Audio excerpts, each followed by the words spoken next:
Hey everyone, Andrew here, and I'm gonna do something a little different. This channel started as me being a book nerd and wanting to talk about books, but I'm also a nerd in a lot of other senses. This is one of the things I am very much into is movies, and I kind of wanted to talk about the movies over the past year of 2017 and which ones were good, which ones bad. So I'll be doing a top 5 worst movies and top 5 best movies of 2017. So I'll be starting with the bottom 5 right now, and I will be doing the top 5 in a little bit. Um, Now, I'm not a movie critic. I don't go and see every movie, so my bottom 5 is not going to be the same as other people's, because a lot of the movies that everyone would put on their bottom, things like the Emoji Movie, I didn't see because I knew it'd be bad. I didn't want to see it. So this will be based off the stuff that I actually saw in 2017 that was released in theaters, so made-for-TV movies and things will not be applied, or direct-to-DVD. Well, starting with...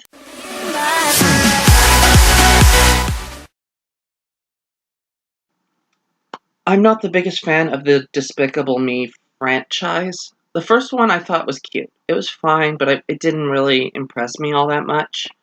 I really liked 2. That's the best entire series. It's got good characters, good jokes, and all. And then I saw Minions, and Minions was meh. It was boring and a little stupid, but it was okay. Despicable Me 3 is not the worst movie ever made. I think Minions is probably worse than Despicable Me 3.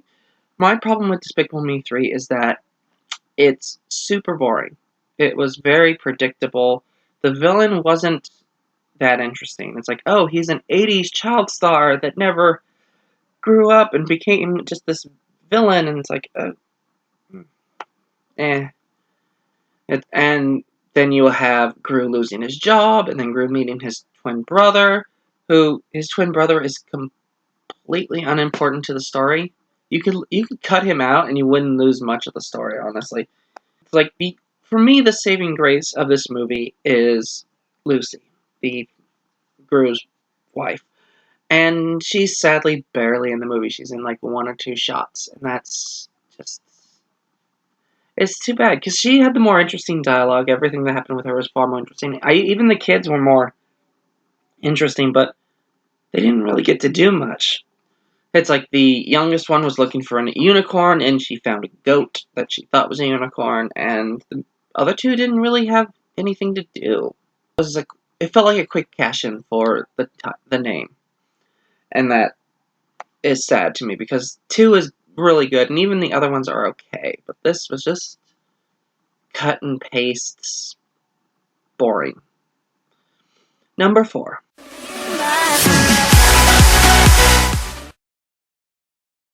Well, this movie got a lot of controversy when it first came out because they had Scarlett Johansson playing an Asian woman, which never bothered me because she's an android. She could have been an Asian woman, and then the android was made to look more, white. But that's not the flaw with this movie. The problem with this movie in general is, first off, it could never live up to its original. It's not possible. That movie has 30 plus years of hype behind it, fanboying.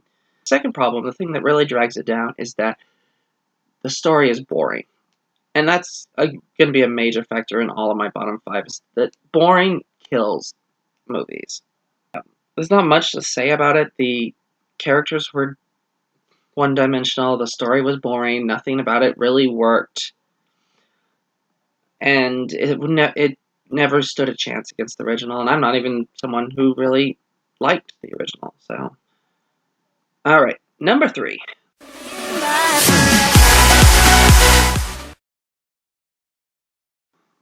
Yeah, when I said I didn't go see any movies that I knew were going to be intentionally bad, I knew this one was going to be bad, because I've seen the others. And, yeah, this one is pretty god-awful. It's like, the use of Stanley Tucci as Merlin, the villain from the last movie, is now Merlin for some reason, okay? The plot is all over the place. None of it It's literally excuse to have explosions. You meet, it's like Mark Wahlberg's character shows up, and I like the second he showed up on screen, I'm like, can he go away, please? I don't like him right now. He does not. He's not. This is not a good character for him. And you had this stuff was in the previews and the things. You had that Hispanic girl who was like, "Oh yeah, I fight like a girl," which means I'm tough. And she's in 10 minutes of the movie. And it's like, "Oh, Anthony Hopkins is in the movie," and it just seems like he was wandering around the set drunk. Okay, you have a female love interest who has nothing to her whatsoever. She's not remotely interesting. Oh, Optimus is evil.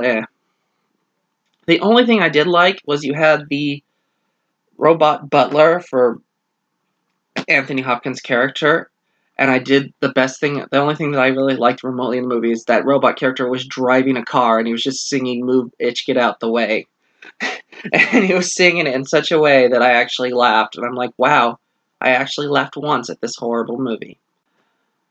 Number 2.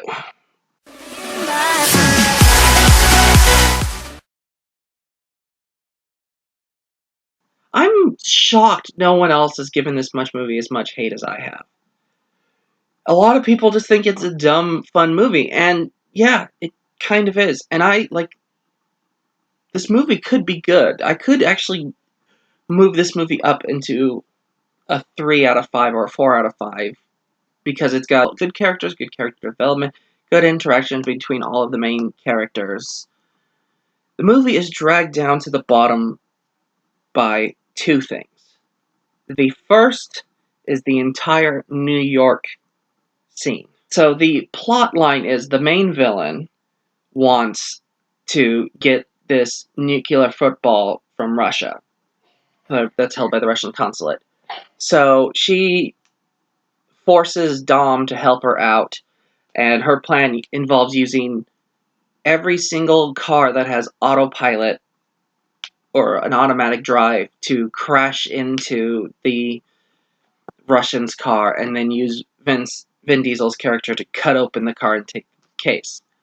It's like, well, first off, there's not that many cars that have that ability. But in the movie, there are hundreds, if not thousands of it. Second, there is a lot. This series has always been plagued with the collateral damage that they never talk about.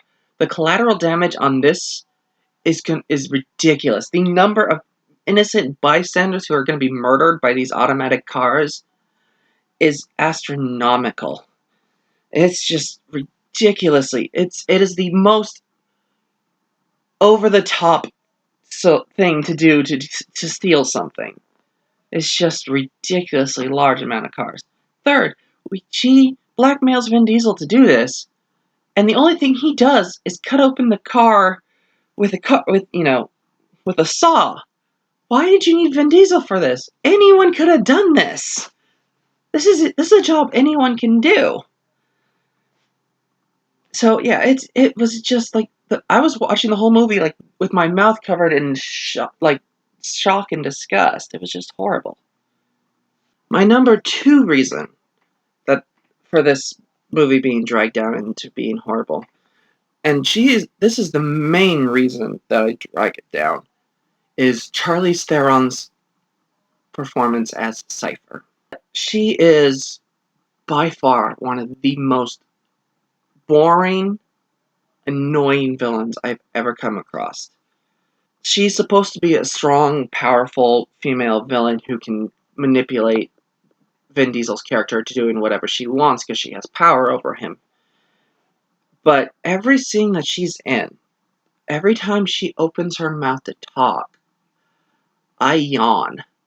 I literally fight falling asleep. And she's supposed to be powerful. She's supposed to be a character that's in control and is smarter than everyone and has everything planned out to the T. And she always seems like she's working by the seat of her pants and doesn't think things through. And it's like, she's like, oh yeah, I'm a threat. I totally have the thing you care about and I will kill it within a second. And I'm just sitting there going, yeah, and the second you do, you're dead, lady. You have no contingency for after that. And that was one of the negative things with this entire year, is that I came across this type of female villain like 3 times. I can't remember the second one, but I know one of them was the TV show Zoo. Zoo had another one of these type of female villains who was very boring, kept talking, and never said anything, would just talk about how they have power and control, and never have it. They were never a threat. They were never dangerous. They were just an annoyance to keep the plot from being simple. And just, yeah, I hate the fact that they left it open to have her in more. It's like, no, we don't, no, never bring her back. Let's have her die in the first 5 minutes of the next one, please.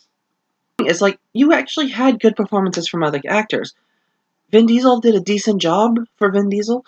Dwayne Johnson and Jason Statham had a really good chemistry and good combative elements to each other. Michelle Rodriguez gave a very good performance as Letty, which is impressive considering Letty is not a very deep character, but she actually gave it some weight to it.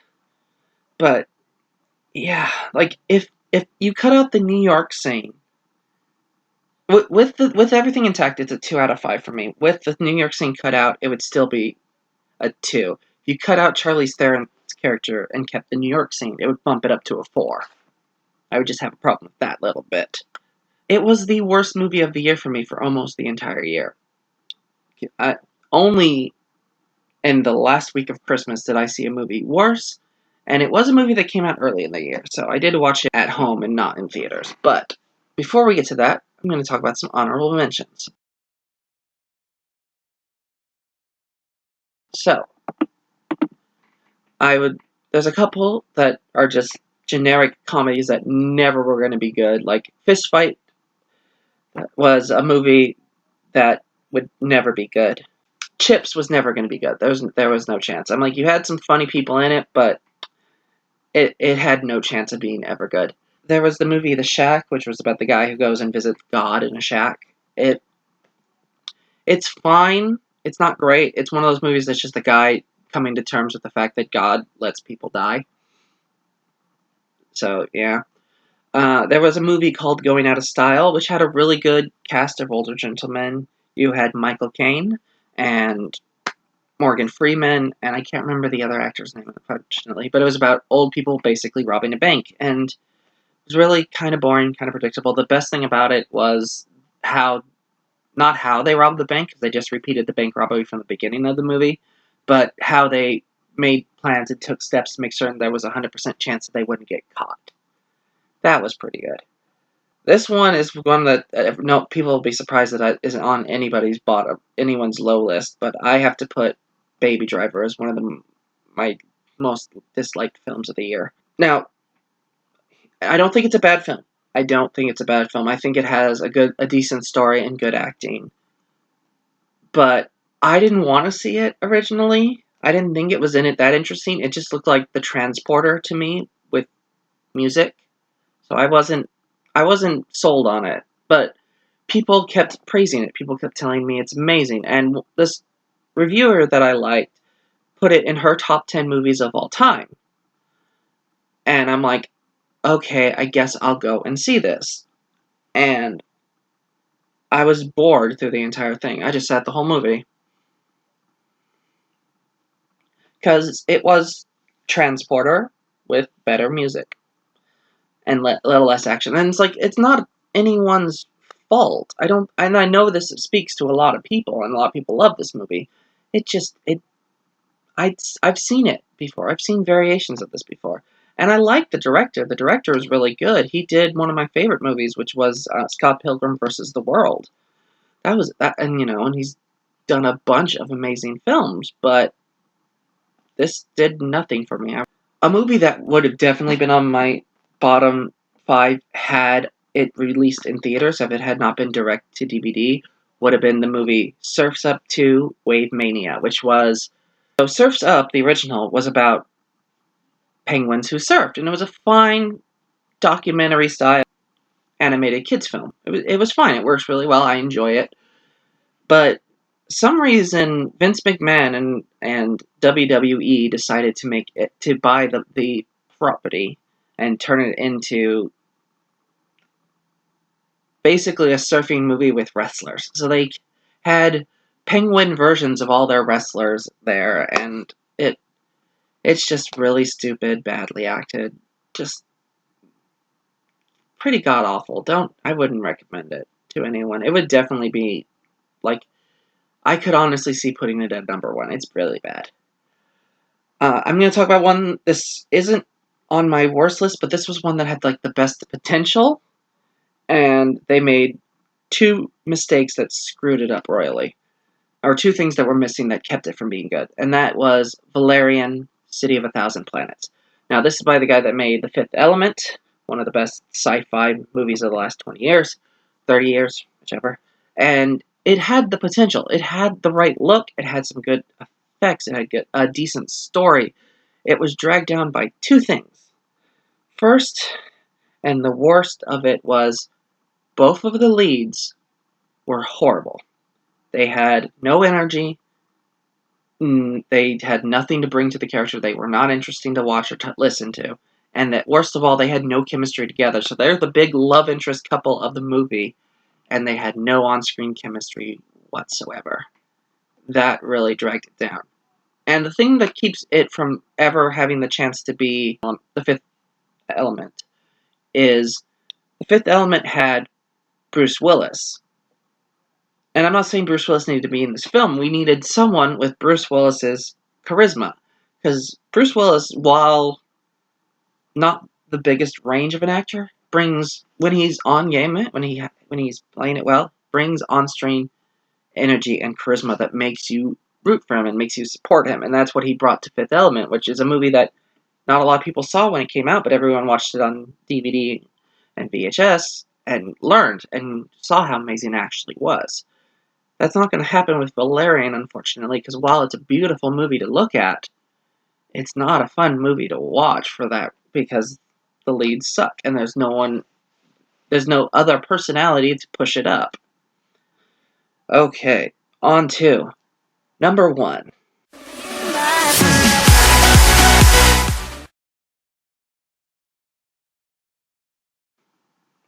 Yeah. Live by the Night is